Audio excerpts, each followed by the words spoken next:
Hi, David. Hello, Bob. How you doing? I'm good. Good. Let me introduce us. I'm Robert Wright. This is The Wright Show, available on both streaming video and via audio.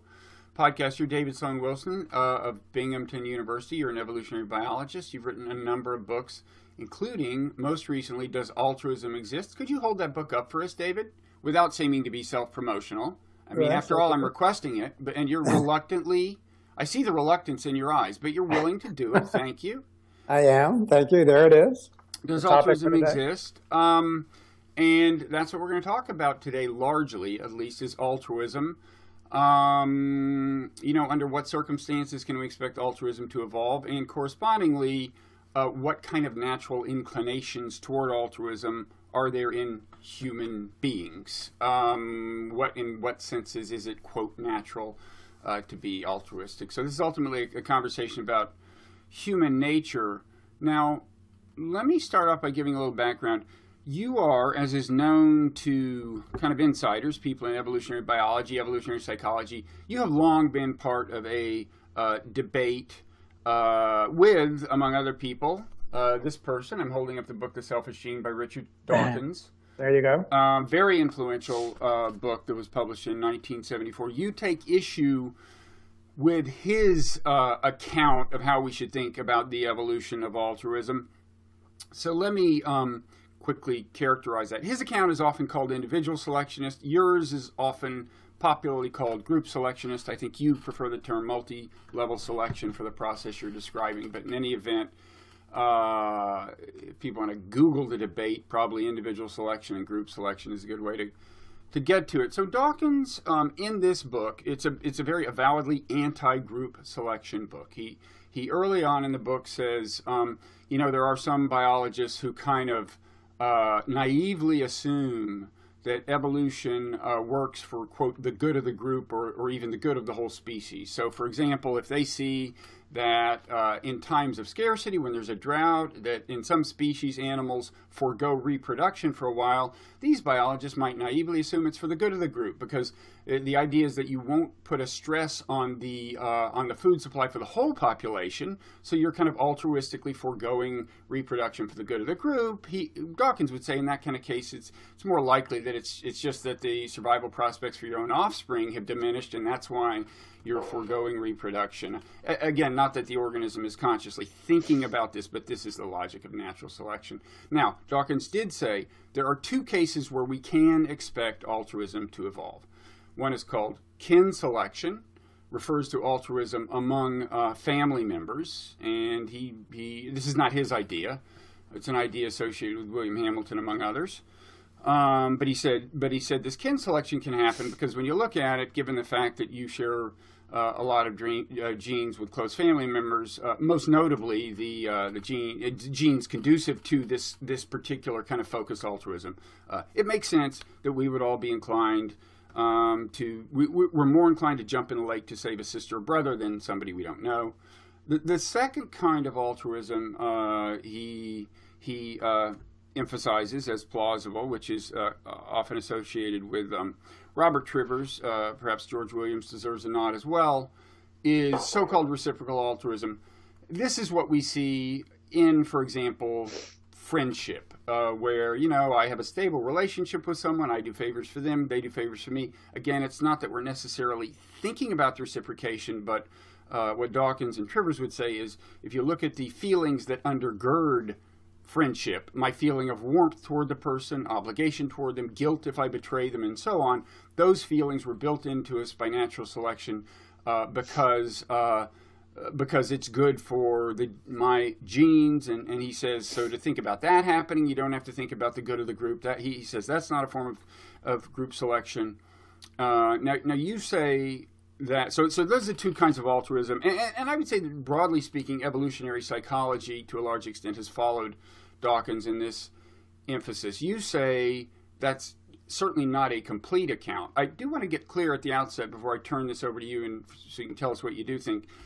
It's not that you're saying that these two kinds of altruism can't evolve or don't evolve. It's not like you're saying that what he describes as kin selection couldn't happen, or what he describes as reciprocal altruism couldn't happen. That dynamic seems plausible to you, but your critique is a larger one, right? Yeah, so one point to make is that plus more would be Right. my Right. view.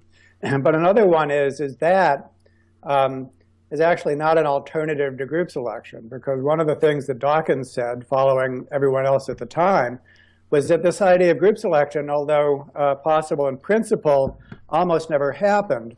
And then gene selection, inclusive fitness theory, reciprocity were all advanced as models for the evolution of altruism that do not invoke group selection. So the idea that they were explaining altruism another way, often in a way that made it seem like a form of self-interest. For example, I'm being altruistic to my brother, but I'm also maximizing my inclusive fitness. Right. And when I scratch your back, I'm don't need to be thinking about you because I'm confident that you'll scratch mine. And so one of the things about all of these other frameworks, selfish gene theory, inclusive fitness theory, reciprocity theory, is that they really explain altruism as a form of self-interest. Whereas with group selection, it seems to explain altruism in a way that's more at face value, that if you have an altruist who is just always helping others at their own expense and accepts that cost, nevertheless, that can evolve by a Darwinian process, makes it seem as if you're explaining altruism at face value. And so these are some of that's just basically fleshing out your own very able description. Okay. So, and picking up on something you said, I think there's another thing you don't disagree with Dawkins on, in addition to the fact that those two kinds of altruism can indeed evolve. And, or maybe I'm wrong here, but in a certain sense, you're not taking issue with the, quote, selfish gene hypothesis. I mean, as you suggested, what Dawkins would say is, well, when you're being kind to kin or sacrificing for them, at the level of the gene, that's not a sacrifice, because the whole evolutionary logic behind it is that the gene responsible for the sacrifice has a good chance of being in those kin, and as you in the long run, this altruism, the gene is helping itself. Again, the gene isn't thinking about it. He didn't mean that by the title of selfish gene, but the gene is helping itself. Now, I think you don't disagree with Dawkins that in general, what we expect in evolution is that those genes that do a good job of getting themselves into other, into future generations will do better than those genes that don't. In that sense, even with what is called group selection, multi-level selection, this baseline fact remains true, right? In your view, that those genes most conducive to their own replication are the ones that come to dominate the gene pool. Well, at some point, we're going to talk about culture. And then with culture, of course, units are evolving, which are not genes. Sure. So there's a whole piece having to do with culture. Sure. When we restrict ourselves to genetic evolution, then it's true that anything that evolves is more fit than what didn't evolve, all things considered. And so that rendition of selfish genes is perfectly fine. It can't be otherwise. So the interesting question is, what does it exclude? And what's wrong about Dawkins, and this is not just me talking, is the idea that this idea of gene selfishness somehow excludes a group selection, whereas group selection properly understood, that altruistic gene is indeed selectively disadvantageous within groups. Selfishness does beat altruism within groups, but with a multi-group population structure, it can still be the case that altruistic groups beat selfish groups, and then all things considered, the altruistic gene is most fit. So all of that fits within selfish gene theory. Group selection fits within selfish gene theory, but the only thing that made selfish gene theory newsworthy, along with inclusive fitness and reciprocity, was that this was something that did not invoke group selection. So it's the two-theory mentality, the idea that we have two theories in which one can be right and the other can be wrong. This is what was a great mistake, basically, back then when the selfish gene theory the selfish gene was published. And what we've learned since then is that all theories of social evolution basically use the same logic, and that is the logic of multi-level selection. Let me just spin that out, because there's three principles that I think are especially easy to understand and especially important when we get to cultural evolution. So you don't need to be an evolutionist to understand this. You just need to be a human being, okay? So may I give my three principles? Yes, most of our audience is human beings, so proceed. So this should work if you're right. Yeah, it's a theory that applies to non-human beings too, although they don't understand it. Right. Okay. Number one, everyone needs to know that natural selection is based on relative fitness, not how well you survive or reproduce in absolute terms, always in comparison to alternative types. There's something relentlessly comparison about natural selection. Number two, if you imagine those traits that we associate with morality, altruism, and behaving for the good of the group, they typically involve people helping each other, providing services for each other at their own expense. And the alternative of these traits, what we call selfish traits, or freeloading traits, or exploitative traits, typically involve the individual helping themselves at the expense of others within their own groups. And so this idea of selfishness is something that's good for you, bad for the group, and altruism is something that's good for the group at your own expense, of course, is deeply embedded in what we think about human morality. And when we think about it in evolutionary terms, we can say is that typically the traits that we associate with morality and for the good of the group are not selectively advantageous within the group. In other words, they do not deliver the highest relative fitness within the group. And this, for Darwin, posed an incredible problem, because how can you explain morality as a product of a Darwinian process? This was what Darwin faced. And we should emphasize that this is a point that Dawkins himself emphasizes. Within the group, in the day-to-day competition among genes within a group, so-called selfishness prevails, and then he says, and that fact is going to override any selective pressure at the so-called group level. And the other thing we should say is that people like Dawkins, certainly George Williams, who Dawkins acknowledges as an important influence on him, in George Williams' 1968 book, Adaptation and Natural Selection, he says group selection can happen. It's just that the circumstances under which it can happen, in Williams's view, were pretty restricted, and he thought did not apply very often in the course of human evolution. Totally. Yep, you're absolutely right. So what I'm reporting total consensus, and just read, it starts on page 6 of at least the first edition of Dawkins' book, in which he goes through this logic himself. So we're all on the same page here. So now the question is, if altruism can't evolve on the basis of the evolutionary forces taking place within a single group, how can it evolve? And the third step of multi-level selection theory is that it evolves by a process selection at the group level. If there's multiple groups, if they vary, then the altruistic groups will robustly outcompete the non-altruistic groups. And so that leads to the slogan that Ed Wilson and I coined at the end of a 2007 paper: selfishness beats altruism within groups, altruistic groups beat selfish groups, everything else is commentary. Now Dawkins, following everyone else at that time, agreed with all of this except for one thing. They made an empirical claim. They said, the fact of the matter is, even though group selection could work, only very seldom is between group selection strong enough to trump within group selection. And Dawkins asked rhetorically, imagine that selfish mutation getting into that group and doing so much better than the altruist. What's to prevent the selfish gene from taking over the altruist, that group, converting it into a selfish group? And the implication was that the process of between group selection could not possibly be strong enough to impose this process. And when we fast forward to the present, what we've learned is au contraire. If you look at many models and many empirical studies, we know that higher level selection is often strong enough to trump lower level selection. And so this logic that everyone agrees upon actually is the logic behind all evolutionary theories of social behavior. And the fact that those other theories, kin selection, selfish gene theory, reciprocity, seem to indicate otherwise turns out to be a matter of perspective in terms of how the comparisons were being made. And so this has led to a concept called equivalence. It's almost as if these theories are like different languages. Mm-hmm. And in order for us to understand each other, we have to be multilingual. I speak English, you speak French. We just have to be bilingual in order to understand each other.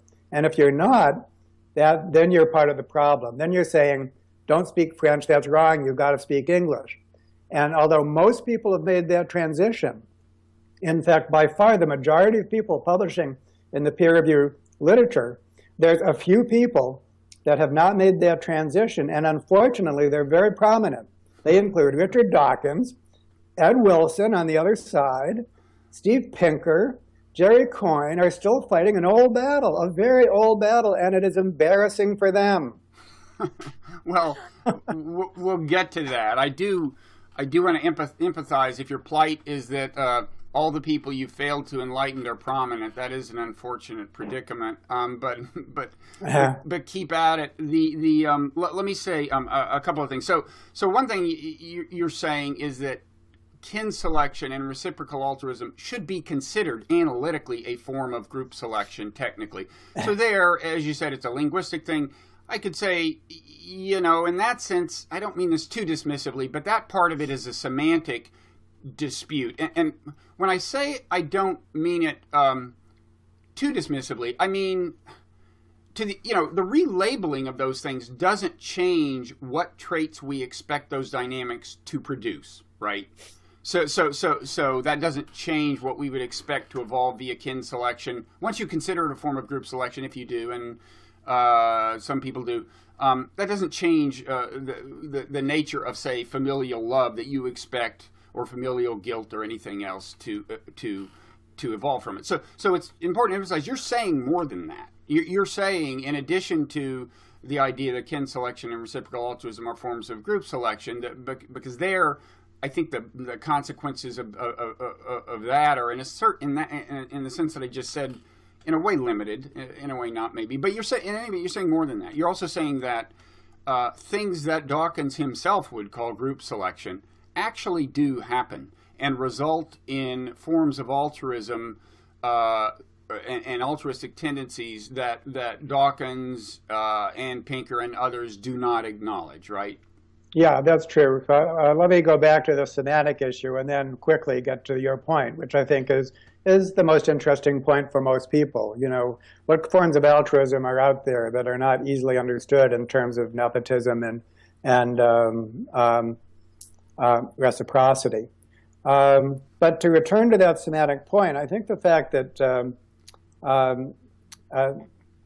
the idea that this idea of group selection was rejected and the fact that we have to change our mind on that is very important, because after all, group selection is the theory that explains altruism at face value. If you ask the question, does altruism evolve, and then you define an altruistic trait in the straightforward way that everyone does, and then you show, yes, it can evolve despite the fact that it's self-sacrificial, this is very important to be able to say that altruism can evolve at face value. And then another point, which is actually we'll be getting to again, is that there's two key concepts involved with the group selection controversy. One is altruism, but the other is the concept of organism, the idea that a society or a group, even quite a sizable group, can somehow qualify as an organism in the same way that we do. And of course, this is a very, very old metaphor in politics and in philosophy and so on. And we could fast forward to where we're going to get to when we start talking about economics. And the idea that a modern human society, small or large, actually is a kind of an organism, that is full of implications for how we construct those societies. So if there's a scientific case for saying that the concept of organism is multi-level, that in a multi-tier hierarchy, everything from genes to individuals to groups of all scales, that any one of those levels can acquire the properties of an organism, that is very new and radical and not something that you really get to very easily when you think of nepotism in some small scale or reciprocity in some small scale. How can that help you explain how a nation, for example, could qualify as an organism, or even a fish school? Well, I think what so-called individual selectionists would say is that's largely, and we'll come to this, I don't want to get there quite yet, but that's largely about cultural evolution, which is a different process and different kettle of fish. And they'd say what binds a nation together is certainly not, nationalistic genes per se, but it has to do with cultural evolution. That's what they'd say. So we're going to get there. Let me pause on one point, just to illustrate for people the kinds of issues that come up when you're deciding whether group selection is plausible or not. I think I remember from George Williams's book an example he gave where group selection was plausible, and I think it was like parasites on some animal, and it was like a chicken. So there's a group of parasites, think of that as a group, and he said whether whether they are going to restrain their voraciousness in eating the chicken and be altruistic in that sense, so that they don't kill the chicken, which would be bad for the whole group. I think he said that depends partly on how often they're jumping to other chickens. So like if the rate of migration from one chicken to another is high enough, then they can, so to speak, afford to kill the chicken. And so things like migration rate from one group to another come into play. And that's a very clear-cut example, but you can imagine when you're talking about human populations, migration rate's a little less clear, perhaps, and a slightly, in reality, a slightly more amorphous thing. I'm just mentioning that as in case people are wondering, like, well, what do people argue about when they argue whether group selection is plausible?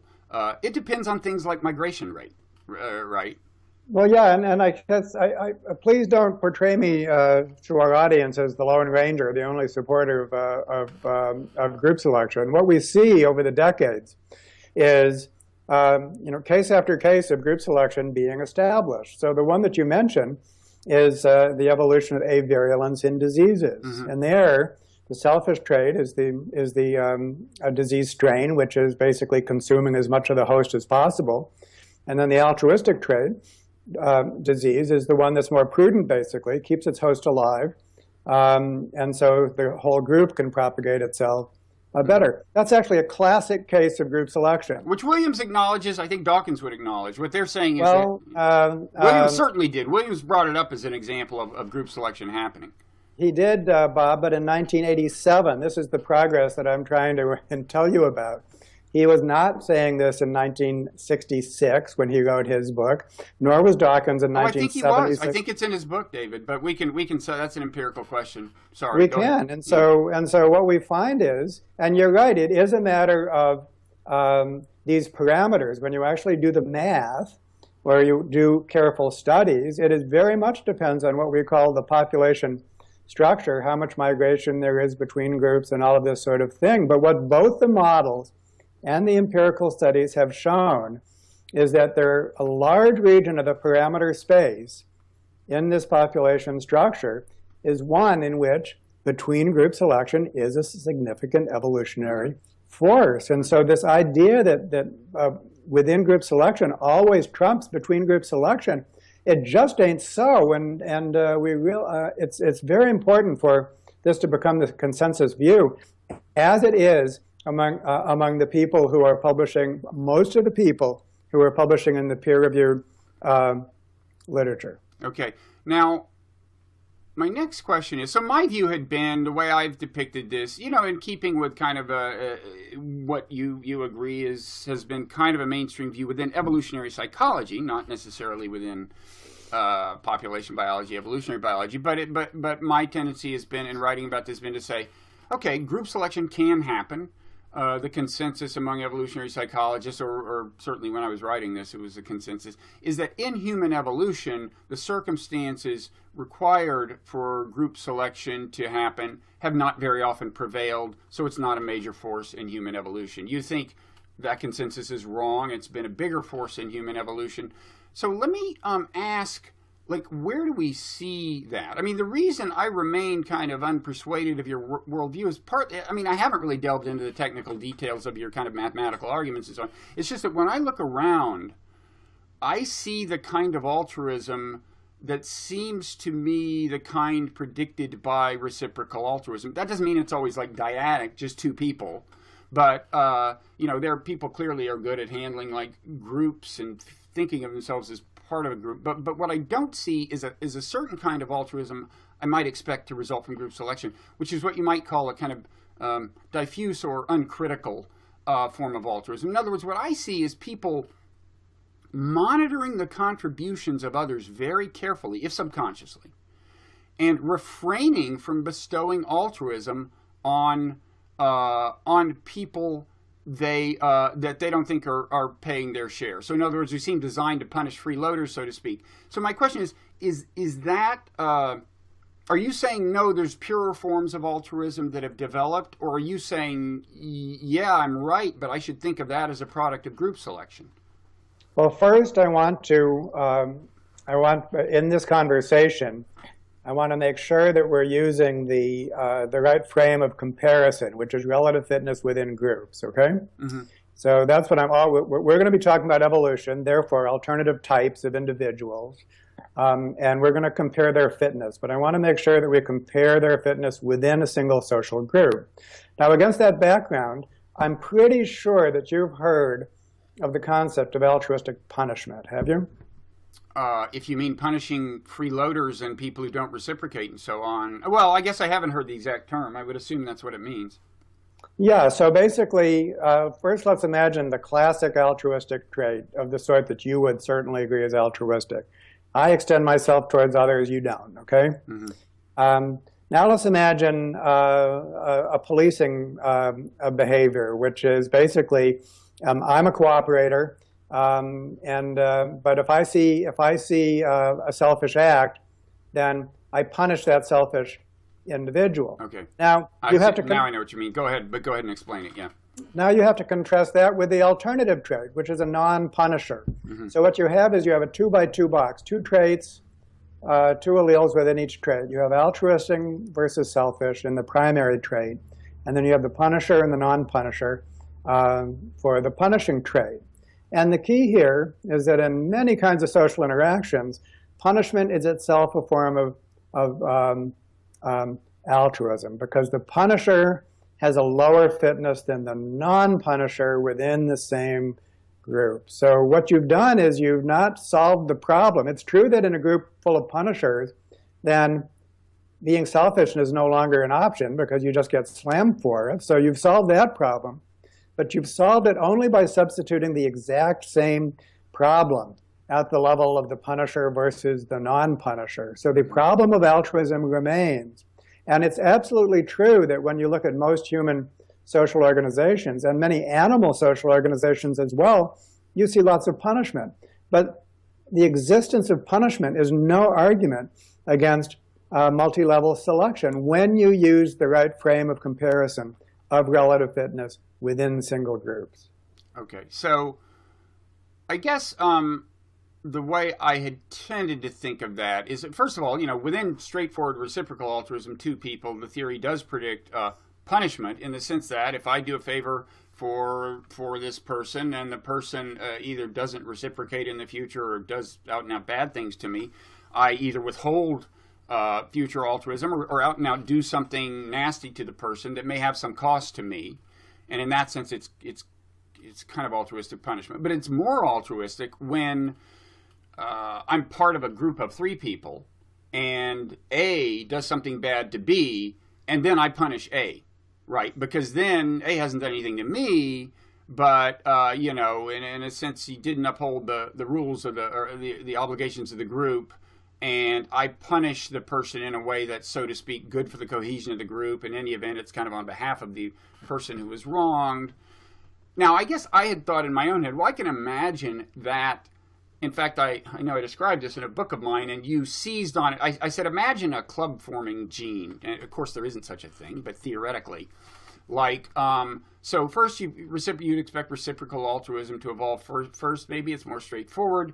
And you can imagine how then, once you've got reciprocal altruism, then groups of 3, adaptation supporting groups of 3, mutually altruistic groups of 3, internally altruistic groups of 3 could evolve.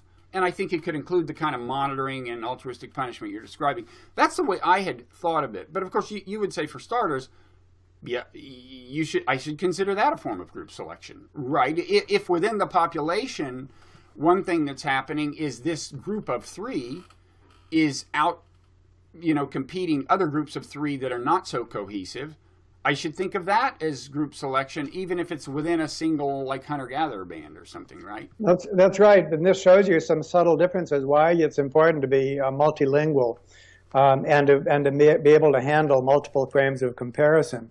When you're using the multi-level frame of comparison, relative fitness within groups, consider the following trait.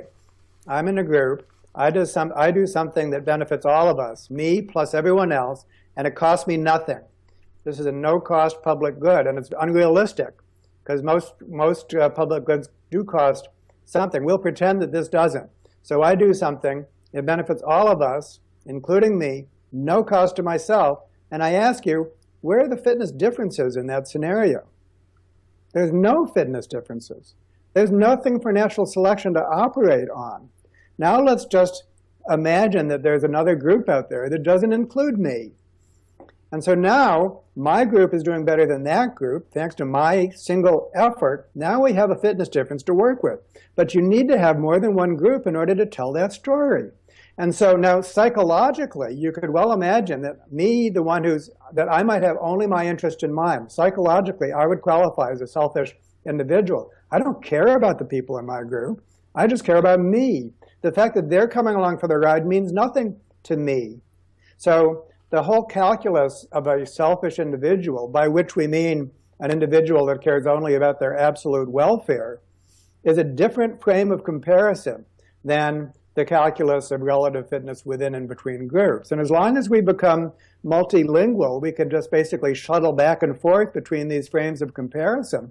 We can see when we operate in multi-level selection mode that many traits which would be considered as selfish based on other frames of comparison, based on relative fitness within and between groups, absolutely require group selection. Okay, now let me ask you the question I had said I had kind of imagined that a certain kind of group selection, perhaps analogous to the kind we described with the parasites on the chicken, could in principle lead to a very diffusely altruistic tendency. Like, I just go around doing nice things to people I see on the street without regard for whether they might ever help me out. Now, I don't see most people behaving like that. Do you think I'm wrong in that? And there really are even these kind of more extreme, diffuse, you might say uncritical forms of altruism that are a product of a particular kind of group selection? Or is that just not a claim you're making? I guess in a way I'm asking, are you painting a significantly sunnier picture of human nature than the evolutionary psychologists like John Tooby, Steve Pinker, Martin Daly, with whom you disagree?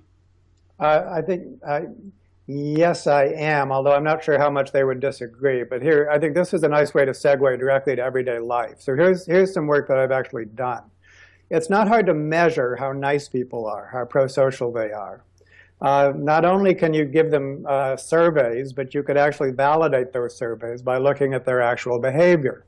And what you find is something that I think accords through all of our experience. Once you take away our theoretical lenses of various sorts, just consult your own life, basically. And please, everyone who's listening to us, consult your own life. I think what you'll find is that there's all kinds of people out there, just total sweeties. They're exactly the way that you described. Their policy is just I want be you nice. to introduce me to them, David. I will. You might be one yourself. I want to move them from your life to mine. Well, I have studied this at a citywide scale. So I've studied this in thousands of people. And I've validated it with real-world behaviors. For example, and you're familiar with some of these, Bob, but that famous method called the lost letter method, where you drop stamped self-addressed envelopes on sidewalks, and then you see who's kind enough to pick it up and drop it into a post office. Yeah, I would say that's a pretty limited expenditure, a pretty limited sacrifice, but okay. Yeah, but all these experimental, all of this huge literature on experimental games, which are basically microcosms in which some people are cooperative and other people aren't. Yeah. These are played all around the world, including for stakes that amount to several months' income in some poor countries where these games are played. And so the result is that in social goods games of all kinds, you can do it in the laboratory, you can do it in everyday life, okay? Right. What you find is, in the first place, a lot of variation. And the typical result is, talk to people like Herb Gintis and Sam Bowles, they'll say in these experiments, about 15% of the players play the way economists think that all people should behave, are supposed to behave. In other words, they're out for themselves, they figure out the game, and then they just try to maximize their monetary payoff. Now, the rest of the 85% are actually more generous than the economists think that all of human nature should be. Now, back to my own work in the city of Binghamton. So we have this bell-shaped curve, basically. Prosociality, as you might expect, is a bell-shaped curve. Most people are in the middle. Most people act like, a few people act like Homo economicus, and a few people act like Mother Teresa is reputed to have acted, although I'm aware that Mother Teresa is not what she, not what she appeared to, allegedly. To be. Now here's the next thing that we did. We also were able to measure the social and how supportive the social environment was for these people. So not only did we know how pro-social you are as an individual, but how pro-social is your social environment. And by that we measured family, neighborhood, school, church, extracurricular activities. So you're giving, if you're a high pro, you're giving. What are you getting? And if you're a low pro, you're not giving. What are you getting? In other words, what's the correlation between you as an individual and your social environment? And that, by the way, is the proper interpretation of the term R in inclusive fitness theory. It's the correlation between an individual and the individual social environment. Now, what we showed was that the correlation was very high. It was 0.7. And so what that meant was that most of the highly pro-social individuals got in addition to giving. They were giving, but they were also receiving because they were surrounded by a nurturing social environment. So they were in an environment where there was kind of an implicit agreement that, hey, we go around helping each other and we all benefit. Well, again, who knows what they were thinking? That's no, I don't mean they were thinking that. I said implicit. There was, in other words, and I even, I think I sketched out a scenario like this maybe in my book, The Moral Animal, imagining it to be an adaptation that could have happened through so-called individual selection, where you would, where individuals actually be responsive to the kind of social environment they were in. So through upbringing, they would get a sense for like what their environment is like, and if it's an environment where you're nice to people and it ultimately pays off, sure. But I guess one thing I'd say is, okay, so what you're describing is not the real diffuse, uncritical form of altruism, where it wouldn't matter how pro-social your environment is, right? You just go around doing nice things. I mean, that would be what I would say an extreme group selectionist scenario, right? And that's not what you're describing. No, I mean, I think it's false to call that an extreme group selectionist scenario. For one thing, but it's not what you're describing, right? Well, in a way, it is. I think you could take an unguarded altruist, okay, and put them into many modern social environments, and actually they'll do fairly well. They're not protecting themselves, but other parts of the system are protecting them, okay. And of course, it's a systemic thing how well you're going to. But I agree with you that completely unguarded altruism is difficult to evolve. That's no argument against group selection. That's because when you look at all the guarded forms of altruism, you come to situations that require altruistic punishment, basically, and somebody's got to be creating the system and maintaining the system. At the end of the day, this idea that which it takes for the group to work well does not give you the highest relative fitness within the group. That's a very robust conclusion. The end products that you get out of it are very highly structured. They're very guarded. Most social worlds bristle with protections against selfishness, but those mechanisms themselves are something which had to evolve by group selection. They did not evolve on the basis of relative fitness within groups. Okay, so we've got a couple things you've described. One is so-called altruistic punishment, and I think there is some evidence from behavioral economics that this is somewhat prevalent. That, in other words, people will, when they put them in these situations where they have money and they have to sacrifice actual money, and there's somebody who's like not playing nice, people will sacrifice a little money to punish that person in a way that seems to be not strictly speaking in self-interest, but is good for the larger group. There's some of that, and then there's this thing you described where people have pro-social tendencies, which are particularly pronounced if they find themselves in a pro-social environment. I'm wondering, when you described, I can imagine that if you described those to the so-called individual selectionists we've described in evolutionary psychology, they would say, sure, I acknowledge that these tendencies are a product of natural selection, and what you're describing as the dynamic that led to them, I would call individual selection, or maybe I have some alternative individual selectionist explanation. In other words, is there agreement at the level of like what the adaptation has been in human evolution, and they're saying it's still not what I would call group selection, or do they? No, I don't think so. I don't think so. Again, this is where I think that that a few prominent people notwithstanding, if you look especially for cultural evolution, then cultural multi-level selection is the prevailing theory. Look at all of the leaders studying cultural evolution. Yeah. They speak straightforwardly in terms of cultural multi-level selection. And moreover, this idea of equivalence, that every statement in one theory can be translated into the other theory, is not quite correct. It's correct for certain simple core models, additive models. But by the time you get to examples of cultural evolution at a large scale, including at the national scale, then there's no way that you can take some of these very plausible scenarios for the cultural evolution of large-scale human society and think of that either in terms of inclusive fitness theory or in terms of reciprocity in any narrow sense at all. The scale is just way too large. Why is it, for example, that some nations are more inclusive than other nations? If you look at books such as Why Nations Fail or The Spirit Level or Peter Turchin's book on the Rise and Fall of Empires, you know, what is it that makes a society at that scale more cooperative than another?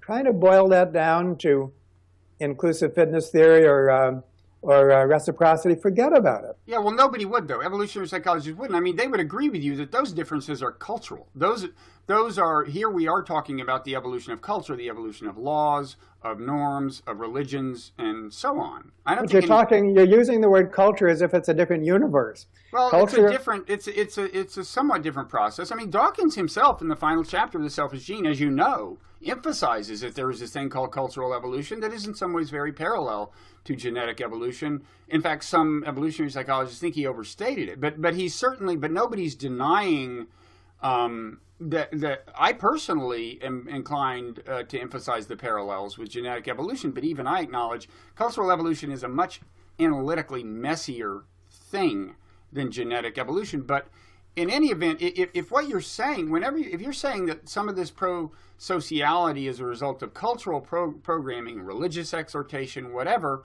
then we're in a totally different kettle of fish. And I think most of these evolutionary psychologists, so-called individual selectionists, would say, well, that's not. I'm not contesting that. They say I'm not even arguing about individual versus group selection in the realm of cultural evolution. I'm just talking about genetically based adaptations. Again, so I think that that is there's much more coherence to be had there, and let's just spend a few more minutes on it. Cultural evolution is like genetic evolution in the following respect: a meme, a cultural trait, a term Dawkins coined to his credit, you might say. Happy to use the word meme. Can evolve in a number of ways. It can evolve at the expense of any human, like a disease. It can evolve by causing individual humans to do well at the expense of other humans within their group. Mm-hmm. Or it can evolve by causing a whole human group to do well compared to other groups. In other words, the same determination of finding out, of comparing fitness within and between groups is something that you have to do for a cultural trait in the same way that you have to do it for a genetic trait. And so when we say that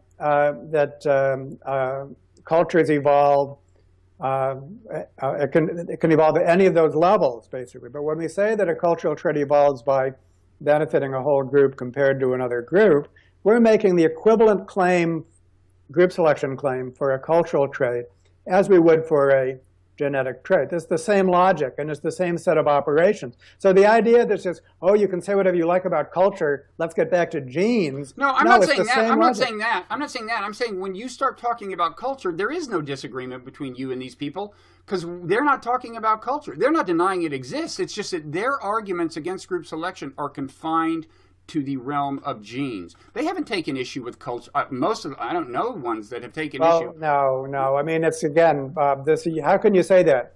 For example, let's say that you're an evolutionary psychologist, right? And you're studying people, and you say what you're going to say about people. Are you telling me that that's all genetic? If you're studying people, then you're studying a product of both genes and environment. Culture. Yes, of course. Of course. But if for example, I did show them very diffuse altruism. And I said, it's through cultural evolution, and there's this religion that's really convinced people to be nice to everyone. It's this diffuse altruism that you said wouldn't evolve. They would say, well, I didn't say it couldn't evolve through cultural evolution. I would say it couldn't evolve through merely genetic evolution.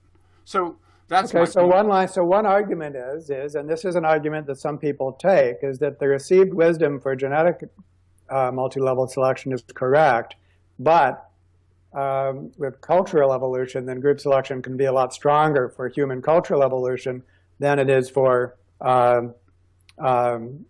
genetic evolution. That's a perfectly coherent position. Happens to be wrong, but it's a perfectly coherent position. I think that's the common position. And I think whether it's wrong is an empirical question ultimately, I think. Well, it is, but that's why I keep pulling you and other people back to the fact that read the peer-reviewed literature, for God's sake. Dawkins hasn't written a peer-reviewed article forever. Pinker has never written a peer-reviewed article on group selection. So neither is Jerry Coyne. So these guys are just playing the oldies back from the 1960s and 70s. Read people like David Queller, who's someone who likes, prefers inclusive fitness. Even Stuart West. These are the people that are. Okay, but what would they say? What would they say? The first thing they would talk about is equivalence, okay? What I've been talking about as equivalence. Group selection isn't wrong. It's a certain accounting method.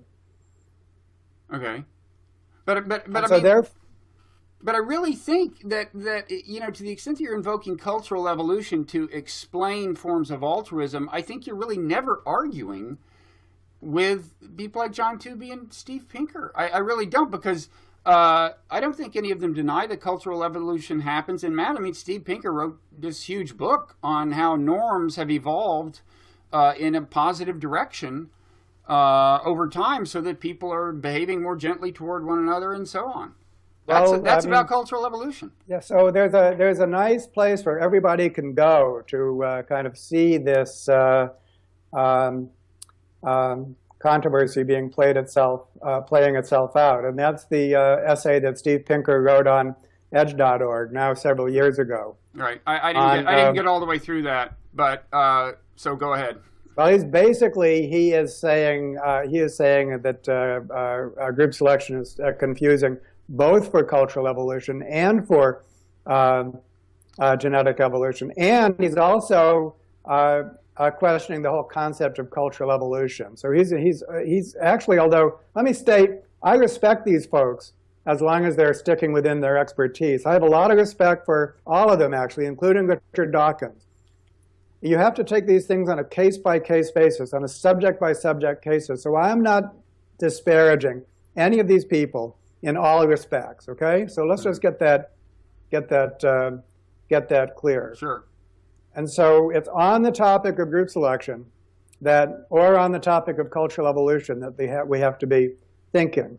And I would just encourage people to read that lead essay plus the many commentaries by myself and others with this in mind and make your own decision. And what you'll find, I think, is that Pinker is an outlier forget about group selection, on the subject of cultural evolution, Yeah. and including cultural group selection. Whereas most of the others that are working on this topic, Joe Henrich, Richardson, Boyd, Christopher Bohm, you could go on and on, Yeah. are very comfortable, not, first of all, with the concept of cultural evolution as like genetic evolution, and secondly, that cultural group selection is a very strong force in human cultural evolution. Sure, but I think historically Steve Pinker's position, and here he disagrees with Dawkins. He thinks Dawkins makes too much out of the parallels between cultural and genetic evolution. I think his position has been, although I didn't read that particular paper, that it's kind of what I said. Cultural evolution is, although again, I actually think there are interesting parallels more than he does, but he would emphasize the messiness of cultural evolution where the parallels break down. So he thinks as an analytical matter, I think, you're not going to be able to use the same tools you use with some precision, the same analytical tools to talk about genetic evolution, to talk about cultural evolution. Now, that said, I think, again, if you ask him, well, why has this process, how has this process you described in your last book happened, whereby people get gentler and gentler? I think he'd say, yeah, you can call it cultural evolution as so long as you don't pretend that it's very analogous to genetic evolution. In other words, yeah, he's not disagree. You know, he's again within the realm of. I mean, at that level, you agree. If you say that's because of cultural evolution, he'd say, well, it's sure not because of genetic evolution. It's not that the gene pool has been changing that fast. Yeah, so call it culture. He'd agree there. Right. Sure, and then you get to another set of issues, and very interesting, very much in play. So among other things, I just hope that a lot more people will pay attention to it. And as to the question of whether the cultural units are more coherent than the genetic units, and so on and so forth, I would just direct readers to the work, for example, of Peter Turchin, in which or any historian, this is where you get kind of curious, because just become a historian, and what will you see? You will see social units that are very, very salient as social units. Give me a break. The competitive advantage of nations compared to other nations based on their internal social organization. Sure. We really need to question whether there is a coherent social. Look, I wrote a book about this. I mean, that I spend a lot of time on this in Non-Zero, and I say exactly that zero-sum or quasi-zero-sum competition between groups in cultural evolution favors the development of non-zero-sum reinforcing norms and laws and so on within groups. Right. Yeah. Right. And I think although you were kind of distanced yourself from the group selection controversy, you were very much talking about a process of between group selection at the cultural level. Mm-hmm. And of course, the genes can follow suit. Gene culture coevolution and rapid genetic evolution is part of the mix here. Mm-hmm. So I'd actually like to introduce another element. It'll only take a minute, but I think it's important, and it has to do with complexity. May I do that? You may. Okay. You can spend a minute and 10 seconds. How about that? Okay, I think I can actually do it in that time. So much of our intuition and the core models are based on a very simple mentality, genetic models, in which we assume that a behavior is coded by a gene.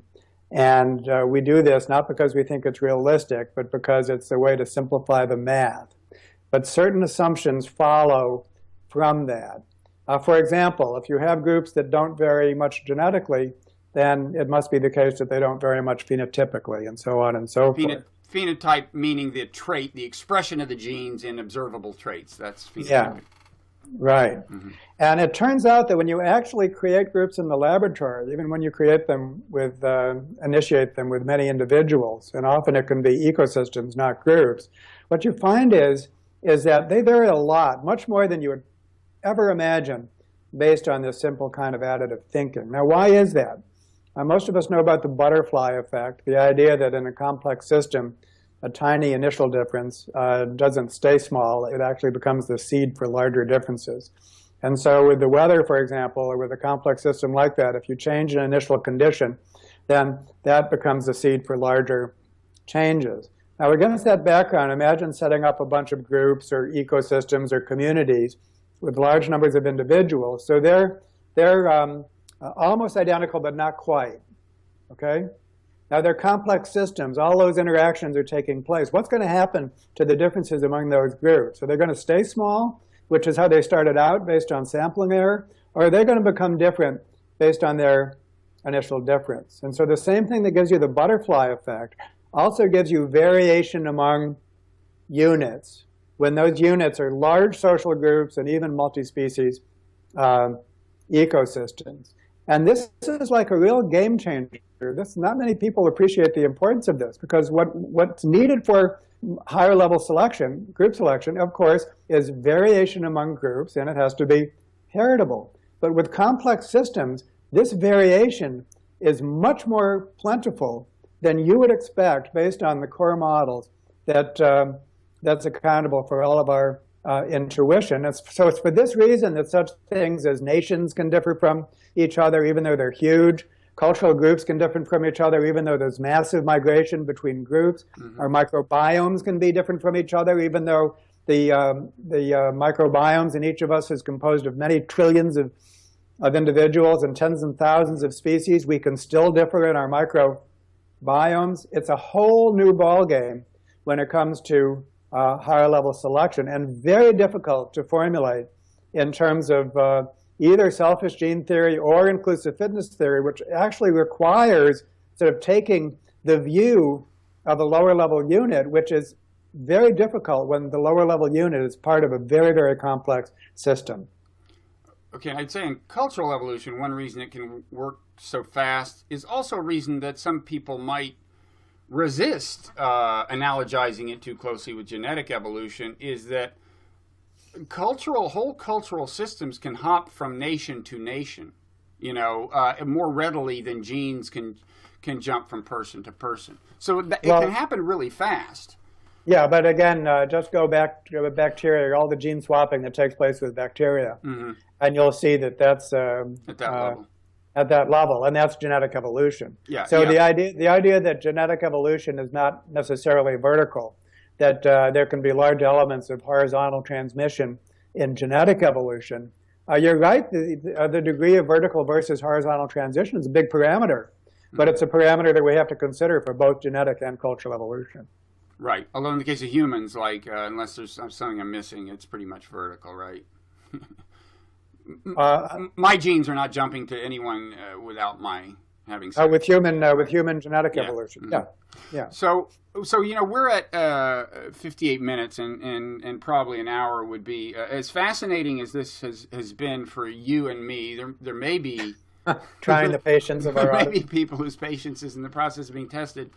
But if there's anything else, I can't think of any other questions I have. But if there's anything else you want to say in closing, why don't you go ahead? Well, I think the simple logic of multi-level selection is really essential for thinking about human society, including topics such as economics and other public policy topics, because it's so much is the case that we exist in a nested hierarchy of groups. And the idea that what's good for me is not necessarily good for my family, what's good for my family is not necessarily good for my clan, all the way up to what's good for my nation is not necessarily good for the global economy, or it is actually a very different paradigm than what we typically take as the paradigm of economics, which is the idea that self-interest, the pursuit of self-interest, robustly benefits the common good. Just let the lower level units do what they want to do, and then that's going to lead to a well-working society, is exactly what's not the case as far as multi-level mm-hmm. selection is concerned. It turns out that multi-level selection does result in a legitimate concept of the invisible hand, but one which would require another hour to talk about. Right. And I did, in terms of cultural evolution, human history, I did argue non-zero that more and more enlightened self-interest involves recognizing the correlation between your fortunes and the fortunes of people all over the world, and in that sense, things have gotten more non-zero sum. No, I think that you nailed a lot of good points in non-zero. I'm not arguing. You're not my quarry here, Bob. Other people are. Okay, good. So I'm safe for the time being. Thank you so much. This has been, I hope, valuable. This is an issue that's really important, both academically and in terms of the enduring question of like what people are like and what are the prospects for the future. So David Sloan Wilson, author of Does Altruism Exist? Also president of the Evolution Institute, which people can Google. Thanks a lot, and let's continue the conversation down the road. Okay, that was fun. Thanks Okay. a lot. Bye-bye.